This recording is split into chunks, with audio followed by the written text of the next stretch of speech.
ৰাজাখানাৰ পৰা আহিছিলোঁ জামুগুৰি যাম বুলি, কিন্তু ৰাস্তাটো পানী পাৰ হ'ব পৰা নাই মানে যাবৰ কাৰণে।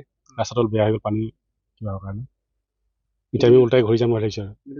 কোনখন নদী এনেকা এইটো দিকাৰী নদী। জামুগুৰিত জামুগুৰিত আমি RCMৰ আমাৰ তাত মানুহ আছে, তাত মাল দিব ওলাইছিলোঁ, যাব নোৱাৰিলোঁ এতিয়া। নদীয়ে কি কৈছে ৰাস্তাটো? নদী মানে মানে অলপ দ হৈ গ'ল, গাটা হৈ গ'ল। আৰু পানীটো অহাৰ কাৰণে আমি এতিয়া গৰু ম'হ কেনেকৈ থ'ব লাগে, ক'ত কি ৰাখিব লাগে, এইটো প্ৰশাসনে চাই পিনে এতিয়া আমাক ব্যৱস্থা কৰি দিব লাগে।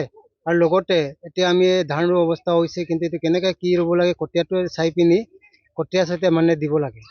আৰু এতিয়া ইফালে ঘৰৰ পৰা ওলাবলৈ এতিয়া আমাৰ পানী অসুবিধা হৈছে, গতিকে এইটো কেনেকৈ আলিলৈ ওলাই পিনি মানে কেনেকৈ কি কৰিব লাগে, এইটো চৰকাৰে দেখি পিনি আমাক এটা সুবিধা কৰি দিব লাগে।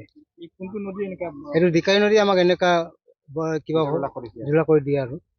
লোহিতপৰীয়া গাঁও, 1 নম্বৰ লোহিতপৰীয়া গাঁও, আৰু 2 নম্বৰ লোহিতৰ তাৰ পৰা পানী আহে।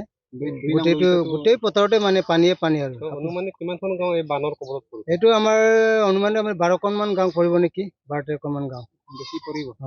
চৰকাৰ প্ৰশাসন আহিছে, এতিয়া চৰকাৰ দেখাই নাই, এতিয়া আমি কৈছোহে, এতিয়া দেখিলেহে গম পাব ইহঁতে কেনেকুৱা পানী ক'ৰ পৰা আহিছে। একদম মানে বৰষুণ দিলে এনেকুৱা অৱস্থা হয় আমাৰ ইয়াত। মানে চাই পিনে এতিয়া কি কৰিব লাগে, এতিয়া কৰিব লাগে আৰু। এইটো পানীটো দেখিছে আপোনালোকে, এতিয়া পানীৰ কিবা কি দিব লাগে।